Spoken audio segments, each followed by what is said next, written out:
por supuesto, la cuestión económica, la cuestión social que viene de lo otro, es un tema urgente en nuestro país que ha generado especial sensibilidad en las últimas horas. En ese marco, el debate respecto de la economía, respecto de la pobreza, y una persona emergió en una charla de TEDx por hablar desde adentro, de cómo y de qué manera una persona puede habitar en ese espacio, puede salir, de cómo la sociedad, la educación puede generar una transformación sobre eso. Y ahora vamos a hablar con ella. Bueno, estamos hablando de Mayra Arena, con ella nos ponemos en contacto, es analista política, estudiante de ciencia política, una referencia nacional sobre temas de pobreza y de política. Se hizo masivamente conocida a partir de protagonizar este ciclo de charlas denominado TEDx, con su intervención que se llamó ¿Qué tienen los pobres en la cabeza? Es militante peronista, pero muy crítica de muchos referentes de esa fuerza política. Le damos la bienvenida a Mayra Arena. Muy buenas tardes, ¿cómo estás? ¿Qué tal? ¿Cómo está Córdoba? Muy buenas tardes. Un gusto saludarte. Bueno, está como está el país, convulsionada, las noticias últimas son urgentes, complicadas, ponen al escenario social en un lugar, bueno, muy difícil, cargado de angustia también, para los que no están en el día a día ni en el minuto a minuto del dólar, ¿no? Pero saben que se vienen consecuencias y que no van a ser buenas. ¿Cómo lo ves vos? Particularmente preocupada por las clases medias bajas, lo que llamaríamos lo que es trabajadores con una escasa o nula, diría en este momento, capacidad de ahorro. Muy preocupada por ese sector, que es el que vive con la plata más o menos al día, el sector que no se puede permitir tener un mes flojo de trabajo, porque si lo tiene se le cae toda la estantería, es decir, no puede pagar alquiler, no puede pagar colegio de los chicos, no puede pagar obra social, no puede pagar transporte, entonces no se puede permitir en este momento ni un gusto. Particularmente a Río Cuarto no voy hace rato, en Córdoba capital estuve hace muy poquito y me preocupó muchísimo en Córdoba capital cómo creció la cantidad de gente viviendo en la calle, algo que hace 10 años prácticamente no existía, algo que solamente existe hace mucho en la capital federal. Entonces me empieza a preocupar ese extremo que se cae en la marginalidad, que se cae en la calle, que no tiene a dónde ir. Pero ojo, no pensemos que los trabajadores no están en riesgo de caer en una especie de marginalidad, porque si bien no van a ir a dormir en la calle, quizás son gente que tiene una casa, quizás son gente que ya tiene su heladera, su tele, su vida armada, pero ¿qué es lo que los separa realmente de una persona que está en una situación de miseria? No sé si hay tanta diferencia. ¿Tiene dónde dormir? ¿Tiene dónde bañarse? ¿Tiene más o menos un piso? Puede ser. Pero ojo, porque si se queda sin trabajo esa persona con la situación económica que hay hoy, te cae 3 clases sociales. Se te convierte en un indigente. Así que mucho cuidado con esta inestabilidad, porque me parece que la política sobreestima la paciencia de la gente y por sobre todas las cosas el aguante. Si nosotros somos honestos en lo que viene siendo el crecimiento o el estancamiento político en la economía argentina, yo creo que hace 10 años que los trabajadores no tienen una mejora significativa de sus ingresos. Al contrario, o están estancados o han empeorado. Mayra, ¿y cómo ves a la clase política en este escenario, en estas circunstancias? Uno se pregunta si están a la altura de la circunstancia, quiénes. Contanos cuál es tu mirada. A mí me parece que la clase política viene demostrando que no está a la altura de la Argentina. Creo que particularmente el peronismo está demostrando estar mucho más metido en su interna, en sus peleas, en su dinámica política que los atrapa y que los arrastra a hablarse solo a sí mismos, mientras la gente la está pasando cada vez peor. La gente está con un humor, me parece que la yerba, o sea, cosas, ya no estamos hablando, vieron que hace un tiempo veníamos diciendo ojo con la carne que se disparó, ojo con el pollo, ojo con los lácteos, bueno, ustedes ahí en la cuenca lechera, lo que es Córdoba y Santa Fe, que tienen todo este lío que no se puede recuperar. Me parece que ya ni siquiera hablamos de eso, ya ahora estamos hablando de cosas elementales. Ya la yerba está cara, que para un argentino es como que le saques algo del ADN, algo del agua. Hay un montón de cosas que son elementales y que no se están solucionando. Por supuesto, en lo que es la macro, creo que hoy el swap con China acomoda algunas cuestiones de lo que va a ser la reserva de dólares que no se van a tener que tocar porque empiezan los países a tomar acuerdos para intercambiar económicamente sin necesitar dólares. Eso es un gran avance. Ahora, yo puedo salir a un barrio y decirle a una mamá de 3 chicos que no se preocupe porque el gobierno acaba de firmar un swap con China. Y la verdad que no, a mí no me da para hacer eso. ¿Es una parte de la política? Es una parte de la política. Pero es una parte siempre y cuando tengas atendido lo doméstico y tengas contenido lo que es los trabajadores. Si vos tenés a los trabajadores viviendo en iguales condiciones que las personas sin trabajo, me parece que se te rompió algo que en la escena política era fundamental. Y es que en Argentina trabajar era sinónimo de dignidad. Bueno, pasaron cosas y hoy quienes trabajan viven en la miseria tal como alguien que está sin trabajo desde hace muchos años. Con ese diagnóstico que trazás, con el cual ampliamente uno coincide, decís, por una parte esto, trabajadores que están bajo la línea de la pobreza, que cada vez se postergan más en sus consumos, en sus hábitos de vida.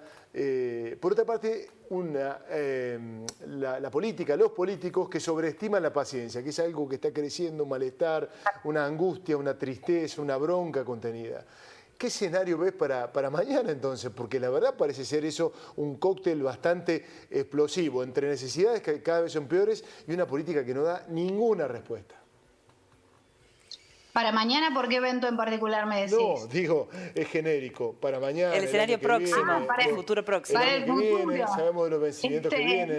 No, mañana creo que hay previsto un acto de Cristina, o Cristina va a hablar y por ahí me preguntaba por eso en particular. Está bien. Pero me parece que de acá a las elecciones puede pasar cualquier cosa, la gente puede apoyar a cualquier candidato y no hay derecho a enojarse. A ver, no hay derecho a reclamo. Si vos a la gente la desatendiste durante tanto tiempo, vos no le podés decir, no, me tenés que bancar porque yo me banqué. Se sabe que hay un contexto internacional. Es histórico, creo que más allá de las críticas que uno pueda tener a Alberto Fernández, al presidente, que son muchas y que en mi caso, a ver, están en internet y uno puede buscar las cosas que yo he criticado y que he dicho, pero más allá de eso es particular la mala suerte que ha tenido este gobierno. Algo que no era común con los gobiernos peronistas, que se caracterizan por tener siempre una muy buena suerte, o eso es por lo menos lo que reclaman los sectores no peronistas, ¿no? Que es como que qué suerte que tienen estos que siempre pasan estas cosas. Bueno, no fue así con Alberto. Tuvo una cuarentena, tuvo un contexto internacional malísimo, tuvo una sequía y tuvo un montón de cuestiones que hicieron que tuviera que lidiar con eso. ¿Estuvo a la altura? Y yo creo que no estuvo a la altura. Yo creo que le quedó bastante grande. Lamentablemente el peronismo ha quedado sin conducción política y ha quedado sin conducción política porque de alguna manera Cristina ha corrido su conducción política, que ya no es la del peronismo, sino la del, ni siquiera digo kirchnerismo, sino un ultracristinismo o un camporismo, que son esos ultra leales que no debaten nada y que la siguen a muerte y que son las que se quedan con ella. Ahora, dentro del peronismo, que es mucho más amplio, ¿quién conduce? No hay quien conduzca y esto ha generado el crecimiento de los otros sectores políticos. Prácticamente ha legitimado también a Juntos por el Cambio, que había tenido un gobierno malo, que no renovó, pero que como, digamos, el que vino fue igual o medio peor, surge en la Argentina esto, ¿no? Como que se legitima lo que había hecho el anterior. Y empieza a crecer la figura de Rodríguez Larreta, empieza a crecer Bullrich y empieza a crecer Milei. Claro. ¿Cómo frenás eso? Y bueno, algunos creen que es con más cristinismo, con más Estado, con más política social. Yo creo que la Argentina ya se cansó de la política social, ya se desenamoró de la política social y del Estado. Y creo que en estos momentos gana más la idea de el mercado, gana más la idea de ganar plata, gana más la idea de prosperar. En ese sentido, el peronismo clásico nunca tuvo problemas. nunca tuvo problemas con que la gente gane plata y viva mejor. De hecho, era una parte histórica del peronismo. Yo creo que se ha corrido el eje del peronismo, se ha convertido al peronismo en el partido de los pobres. Y el peronismo no es el partido de los pobres. El peronismo era el partido de los trabajadores, que abraza a los pobres, en todo caso, para convertirlos en trabajadores. Pero una vez que los convierte en trabajadores, los pone a vivir bien. Esas cosas, mientras no se ordenen, puede ganar cualquiera de acá a diciembre. Mayra, te quiero consultar justamente por eso, el fenómeno Milei. Uno entiende que algunos sectores aplaudan la quita de impuestos, la liberación de los mercados, un sistema de vouchers para la educación que no sea tan gratuita. Lo que resulta poco comprensible es que tenga el respaldo de tantos chicos a veces o de los sectores más empobrecidos. ¿Qué crees que ven en la figura de Milei? Ven algo distinto sin dudas, y es lo que más te asegura la gente, que es distinto, lo cual es indiscutible.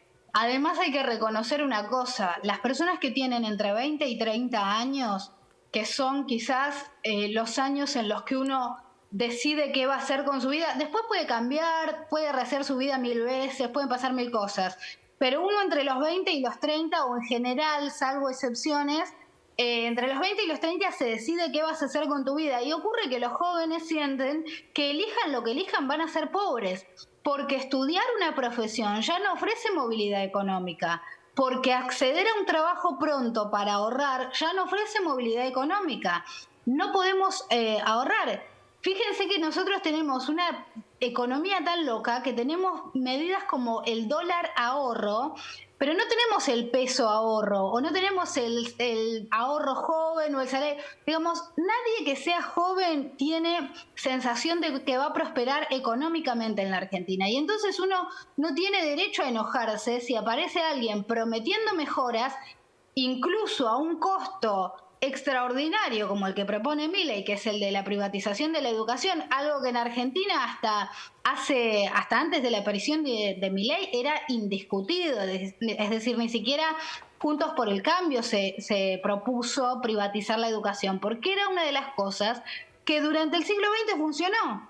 Hoy, como no funciona, y hoy como se ve el fracaso de la educación, que no aporta nada significativo a la movilidad económica, y bueno, cualquiera puede venir y proponer algo distinto, y quienes están defraudados o quienes sienten que no tienen futuro van a elegir probar algo nuevo. Entonces, me parece que Milei ha logrado el voto joven, que es un voto convencido y que tiene que preocupar tanto a Juntos por el Cambio como al peronismo, porque le saca votos a los dos y porque además tiene votantes convencidos. Y los votantes convencidos generan efecto contagio. Son la mejor campaña que un candidato puede tener.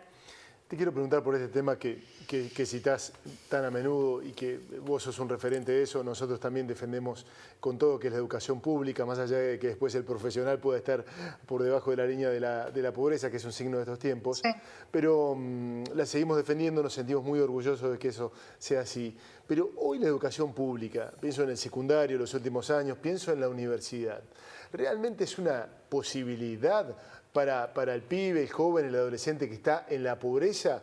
¿O es algo que queda lejano? Porque sí, es cierto, es gratis, pero hay que pasar tantas barreras para llegar ahí. ¿Hoy la Universidad Nacional sigue siendo un espacio para el pobre o es más para el pibe de clase media, con todos los líos que hay, pero que es de clase media?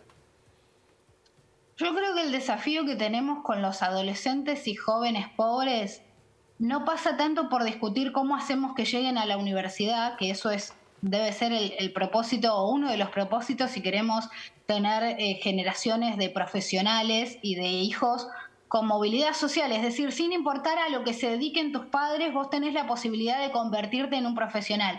Eso es para mí una sociedad justa, ¿no? O se acerca a una sociedad justa. Ahora, hay una mentira de la que nadie se quiere hacer cargo, pero que viene acá en la Argentina hace rato, y es: ¿por qué fracasó la secundaria obligatoria? ¿Por qué fracasó de tal manera la secundaria obligatoria? ¿Por qué nunca se logró bajar la deserción del 50%, ni siquiera en los mejores momentos de la Argentina, ya sea midiéndola por PBI, por salario, por ingreso mínimo, por lo que sea? pero nunca se logró bajar eso. Entonces, me parece que hay una negación no tanto a aquel que quiere acceder a estudiar, que sin dudas hoy es el que la está pasando terriblemente mal, que es el pibe clase media baja, cuyos padres le da cosa pedirle, no puede, sabe que no pueden darle más, y el pibe tiene 20 años y dice, no puedo ver a mi viejo laburar 14 horas y yo pedirle 5 lucas para fotocopias, no me da, tengo que salir a laburar.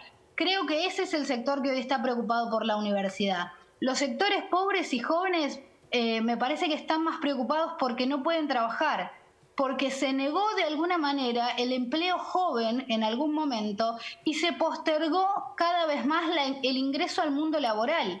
La Capital Federal, por ejemplo, que es una ciudad rica y que es una ciudad que toma decisiones para todo el país, ha decidido que se ingresa al mundo laboral, no sé, a los 25 años. Para un pobre a los 25 años ya la vida ya pasaron un montón de cosas. La vida en la pobreza se acelera y la búsqueda de recursos se hace algo temprano. Me parece que hay que empezar a hablar de cómo hacemos que los jóvenes ingresen al mundo laboral. Y una vez ingresando al mundo laboral, me parece que la búsqueda de una profesión o de un estudio que enrobustezca esa formación profesional que uno quiere tener cuando es joven y que uno puede aspirar a tener cuando es joven porque le da el cuero para no dormir, para laburar 10 horas, estudiar 5 y para todo eso que soñamos para nuestros jóvenes, me parece que se tiene que ser un poquito más honesto. Me parece que se tiene que blanquear cómo hacemos para que los jóvenes vuelvan a trabajar, empiecen a trabajar y empiecen a tener ese deseo de movilidad social. Me preocupa porque, como te digo, no es un problema de los pobres. La relación con el trabajo de los jóvenes es mucho peor que con la universidad. Hay muy poco entendimiento del mundo laboral en los jóvenes, tanto en los sectores pobres como en las clases medias. Bueno, y sobre eso la otra parte, que es un estigma de estos tiempos, la cuestión de los planes, una generación, ya 2 generaciones que llevan sin tener un trabajo formal, la mirada crítica hacia eso, los estigmas propios de la campaña, la gente que trabaja también está cansado de eso, como vos recién lo decías de manera perfecta, lo que harta ya de estos tiempos. ¿Cómo lo ves vos que has estado en el otro lado también?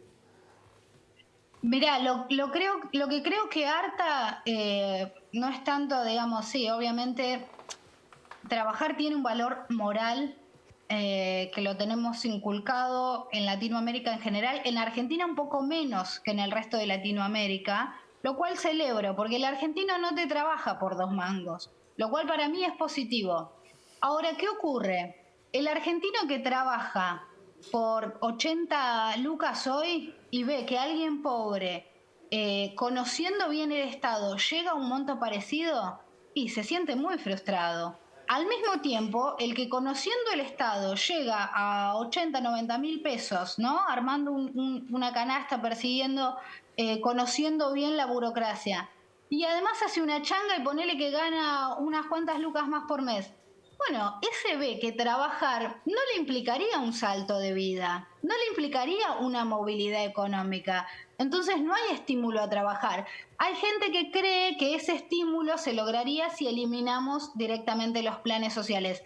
Yo creo que eso no ocurriría, que no es tan simple el argentino. Lo que sí necesitas es robustecer los salarios. ¿Para qué?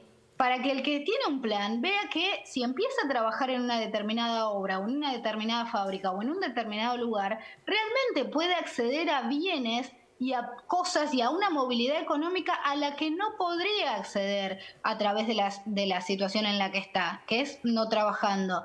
Entonces, para mí es un poquito al revés. Para mí hay que pegarle otra vuelta. Hay que empezar a hacer que los salarios sean realmente significativos. Y ahí el estímulo a trabajar se presenta solo y la gente no es boba. La gente toma decisiones pensando en sus intereses. Si metes buenos salarios, conseguís empleos. Pero con los salarios que tenemos, que son insultantes para los trabajadores, y es lógico que casi nadie quiera agarrar esos trabajos. Y menos quienes nunca pertenecieron al mundo laboral, donde obviamente tenés problemas estructurales para lograr que esas familias se incorporen, porque no tienen ni antecedentes laborales, ni formación académica, ni ningún tipo de recurso intelectual o de experiencia para incorporarse como si nada. Claro, bueno, y retirar los planes en este escenario tan sensible significaría No, para miles y miles de personas caer en la indigencia, o sea, no completar las comidas al día, lo dicen las organizaciones, las que llevan los datos estadísticos, o sea, pero esa ojo, salida que como es... te dije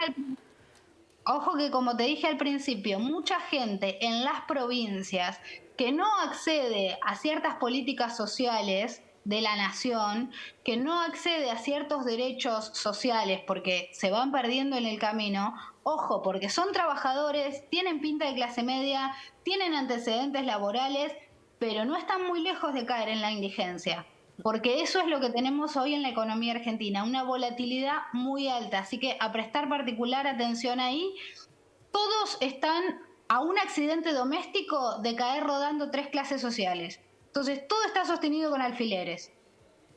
Mayra, gracias por tu tiempo, siempre es tan interesante escucharte. Muy amable, Mayra. Gracias a ustedes, un gran abrazo a resguardo, espero estar pronto por allá. Hasta cualquier momento. Gracias.